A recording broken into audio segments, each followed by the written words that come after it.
CTV News at 5 with Tony Ryma and Rick Wyman with weather. Good evening. Thanks for being with us on this Monday, August 11th. One person drowned in the Vermilion River Saturday in Sudbury. Police say a 27-year-old man was swimming with friends when he got separated from the group. He began to struggle and went under. Nearby paddlers were able to help locate the man and pull him to shore. Bystanders performed CPR while waiting for emergency responders, but the 27-year-old was pronounced dead. Now to the hot weather out there. A heat warning persists across a big area of the Northeast. When is the rain coming? For that answer and more, let's bring in CTV's Rick Wyman. Tony, was I off the mark when I said perhaps the hottest weekend of the summer? Dreadful humidity and temperatures, of course. Now we've got some heat warnings, of course, that continue, and also a severe thunderstorm watches right now. So again, let's keep an eye on that. We'll get into some further details coming up in just a couple of minutes with our 5-day forecast. Your first take on weather brought to you by CAA. Get your membership today at CAA.ca. Here is the system that's moving in. Tony, you're looking for rain. Severe thunderstorm look for this evening right across the Northeast. And for the most part, that could continue into the overnight. We'll take a look at details coming up just a couple of minutes away. Back to you. Thanks for that, Rick. A fire ban remains in effect for Timiskaming Shores, Cobalt, and the townships of Harris and Coleman. According to the city's website, all burning permits are suspended and all open-air fires are prohibited.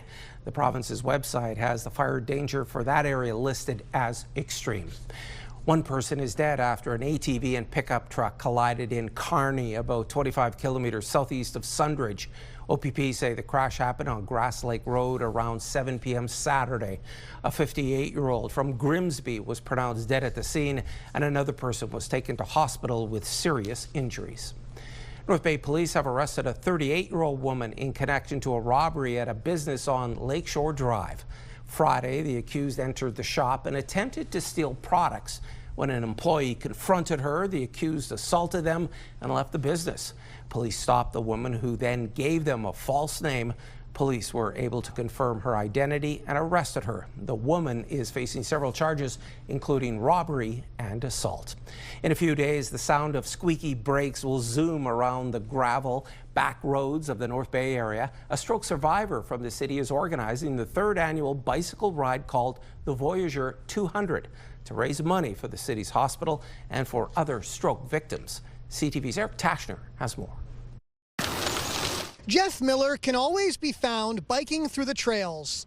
Cycling was his form of rehab after suffering a stroke just before the pandemic. At the time, you're helpless, so the staff know what to do and know what to say, and otherwise it's very scary. While in hospital, Miller thought his life would never be the same. He was diagnosed with a stroke disorder called aphasia, which impacts speech and how we understand both spoken and written language. But he knew he was in good hands at the hospital. Had to kind of do speech therapy to get back to normal. Wanting to give back to the health team, he organizes a yearly bike ride for the cause called the Voyager 200 with 4 different length routes.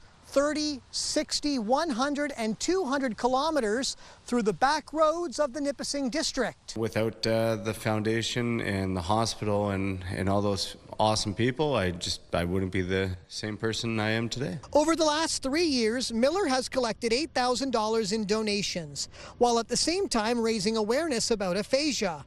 Money will go back to assisting the hospital's inpatient rehabilitation unit. Patients are there rehabilitating and getting as much of their mobility and functionality back as possible. And so there's lots of different kinds of equipment that they use. This year, close to 100 cyclists have registered. We got lots of nurses helping us out, a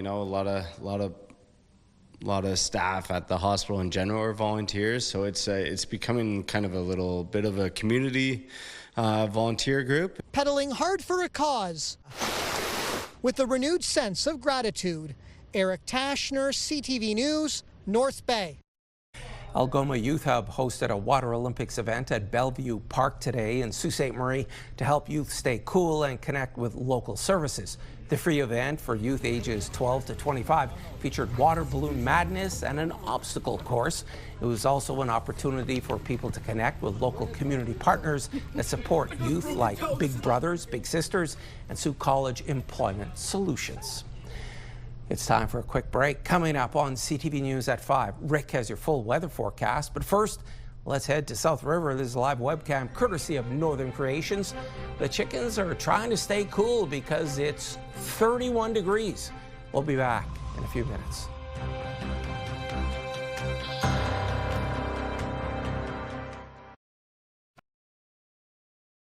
When you see it happen, send it to CTV News.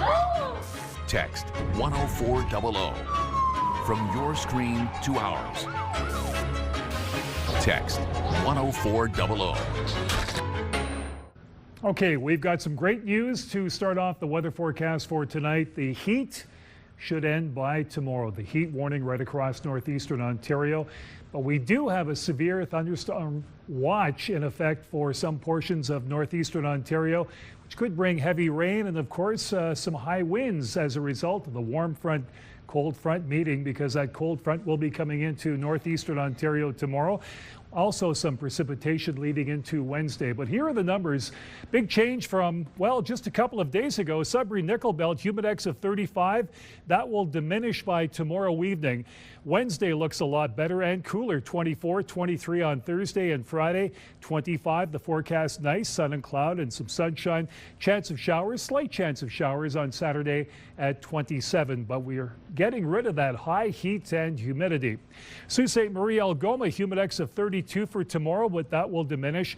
Wednesday, Thursday, Friday, 22. You'll like that. 25 on Friday. And the chance of showers come Saturday at 40%. So again, 24, not a bad way to enjoy the day. Timmins, Cochrane, Kapuskasing, humidex of 35 tomorrow. That will end. Chance of showers on Wednesday. Here we go. Thursday, sunshine and 20. And take a look at the evening temperatures. We're going down to 6 on Wednesday, 7 on Thursday, back up to 15 on Friday. Meanwhile, in Temiskaming Shores, Kirkland Lake, humidex of 36 for tomorrow. Nice change to Wednesday, 22, 21 Thursday with the sun, 25 Friday, some sun and cloud. And again, the chance of showers comes Saturday at 26. So you'll get a nice break from the humidity and the warmer weather coming up. But a lot of people, you know, they're not crazy about that. They like it hot. North Bay and West Nipissing, humidex of 37 for tomorrow. That'll change, of course, going down to 26 on Wednesday, 22 Thursday, 24 Friday, and the chance of showers come Saturday. Even the evening temperatures, 18, 11, 10, back up to 17 and 15. So, Tony, give me another day. I'll give you a change in the weather forecast, but it will get cooler by tomorrow. Back to you. Thanks, Rick. I hope so. We certainly need the rain. A Blind River man has pleaded guilty for allowing his dogs to run at large during the closed season for white-tailed deer. The M&R says it had received multiple complaints within 22 days of the incidents in a rural area of Huron Shores. The man has been fined $1,500 and has a 1-year probation, ensuring any dogs who leave his property are leashed or tethered. A big vote this evening at Sault City Council on its police service. The city had sought a study to reduce pressure on the tax base. The memorandum of understanding would have police provide quarterly reports to council that include any budget variance for the fiscal year and notify council immediately with budget shortfalls of over $100,000. Earlier this year, council asked staff to investigate the cost of switching to OPP protection after seeing sharp increases to the police budget. Residents of Hudson, west of Temiskaming Shores, will soon have a new multi-use arena. These pictures are courtesy of Councillor Crystal Gauthier. The Hudson Recreation Committee has been renovating its arena. It's been installing 2 new pickleball courts, a half-court basketball area, in a bid to breathe new life into the facility. The asphalt was reportedly in bad condition and in need of repairs. It's very important. I myself have 2 daughters who use the courts in New Liskeard, so this is much closer to home, so they'll be able to just go up the road and play pickleball or badminton or volleyball, whatever they choose. And yeah, a lot of the people in the township are very excited that we're going to have it open year-round. And the project was made possible by funding from the Frog's Breath Foundation. No word yet on an official opening. And it could be bad news tonight on Elliott Lakes Arena. Council will be receiving a report saying the structural issues with the facility are far worse than originally thought. That could delay the planned renovations to the arena. We'll have more on that story at 11:30 with Amanda Hicks. A historic building in Sudbury is up for sale, listed for $1 million. This is the 118-year-old Bell Mansion that sits on 2.1 acres. The building boasts 8,000 square feet and housed the Art Gallery of Sudbury until 2 years ago due to structural issues. The owner, Laurentian University, says the cost to repair the building exceeds what it's willing to invest, so the house is on the market. Angela Gemmel will have a full report on the pending sale of this historic landmark tonight at 6. With summer still in full swing, it's hard to believe back-to-school shopping is already underway, and this year it's coming with sticker shock as parents get a lesson on navigating tariffs. CTV's Abigail Beeman has more. The trade war has this mom shopping around. I'm looking more for secondhand, more of it, or I'm buying on the marketplace. Back to school shopping in full swing at Ottawa's thrifted mini consignment store, with parents looking to escape tariff headaches and costs. It's definitely been a lot busier than last year. We're looking at a bigger increase in sales and a lot more new people, fresh faces that are coming in.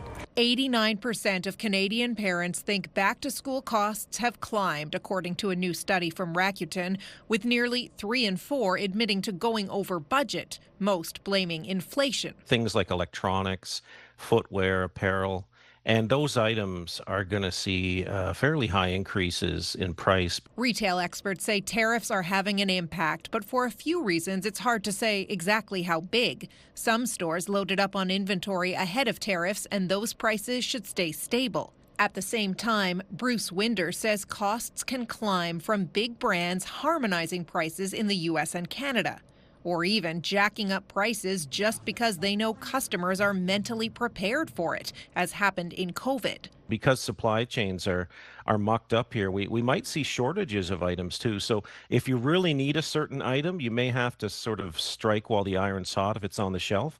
But all things equal, try to look for that sale. Another piece of consumer advice: resist the urge to buy supplies until after your children start school. People are unintentionally or unknowingly turning a want into a need and using the tariffs to justify that without really actually knowing for sure if it's needed. If you can wait, there will still be sales after Labor Day as stores need to clear out inventory, while the full impact of the trade war may not be clear until next year's back-to-school shopping season. Abigail Beeman, CTV News, Ottawa. Eating for a good cause. Coming up on CTV News at 5, we find out the big total for this year's Burger Wars in Sudbury. The Booze Fighters Motorcycle Club of Sudbury is hosting its annual Ride for a Friend charity poker run Saturday. The 12th annual event will see participants stop at 6 locations, including the final destination of Dee Dee's Diner in Albin. Riders pay $20 per hand with the goal of donating $10,000 to a family in need. Every year, Neo Kids in Sudbury selects a family with a sick child. And this year's recipient is a 5-year-old Sudbury girl who is diagnosed with Sturge-Weber syndrome. There's no strings attached. Like, we're literally giving you a check for $10,000, and however that's going to help out the family, that's what we want to do. We've had people literally paving their driveways, to going on family holidays, to just helping with everyday essentials, right? So we just really wanted to do it in that way where it's no strings attached, just help you out the best way we can. Registration begins Saturday at 10 a.m. at any of the 6 stops along the way. Wawa is taking healthcare into its own hands to make up for the lack of a breast cancer screening bus this fall. Last year, the municipality of Mishipacotton asked the Ministry of Health for alternatives after learning the bus it relied on from Thunder Bay was being cancelled. It left many women in Wawa and area without the ability to have a mammogram. So officials created the Boob Bus. It'll take 2 to 3 years to get a new bus in town. In the meantime, they received provincial money to send 30 women to Sioux Area Hospital. So in that meantime, with this money that we received as funding, we will use it for renting a bus from Lacroix Bus Lines and taking the women there, as many as we can. This time it's going to be 30. The Boob Bus will run October 2nd, and it's open to people in Wawa, White River, Dubreuilville, Hawk Junction, Missinaba, and Mishipacotton First Nation. Canada is honoring Terry Fox on the $5 bill, but an Ontario farm spent months of planning to pay tribute to him in a very unique way, creating art with corn. CTV's Camille Wilson went to a farm to check it out.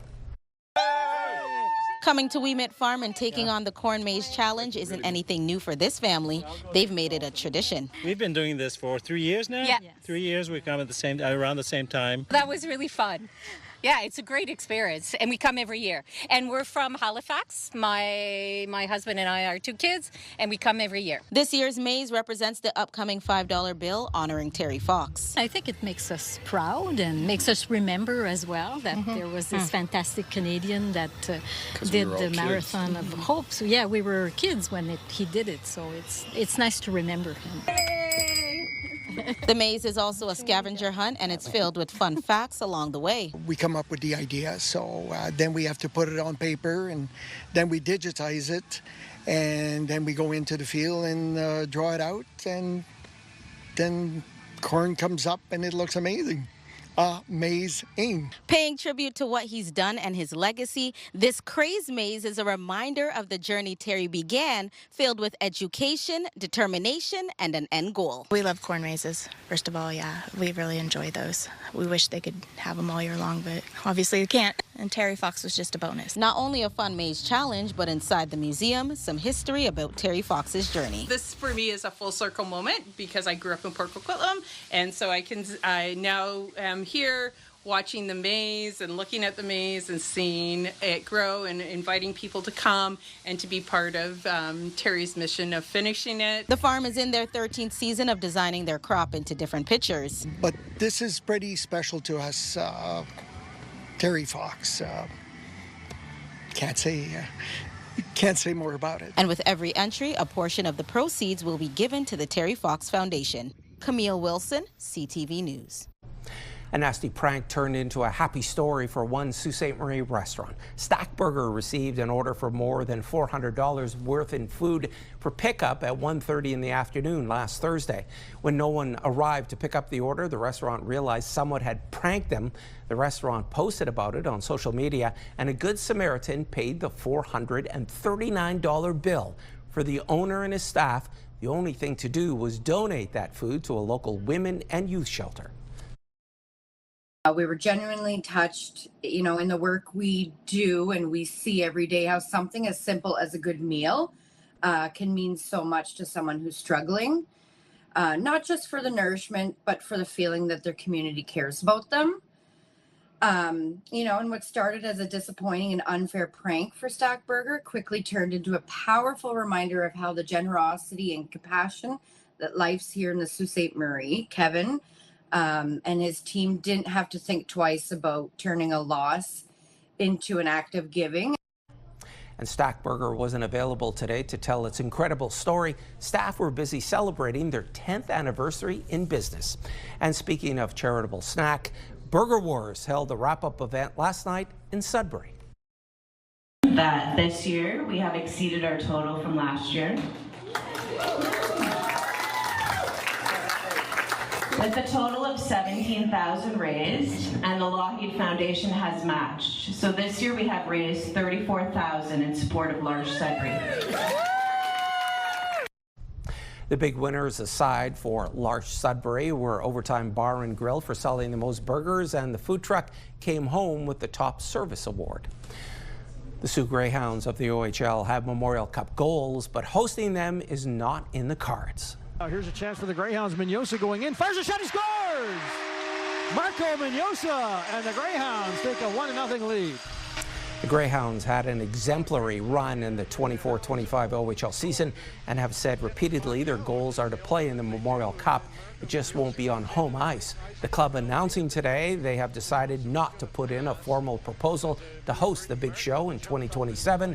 The Greyhounds organization went on to say that the current state of the local economy, compounded by tariff uncertainty, are among the reasons they are not going to make a bid. Bees, nature, and frogs. That's just a sampling of what's to come in our community close-up segment. You're watching First at 5.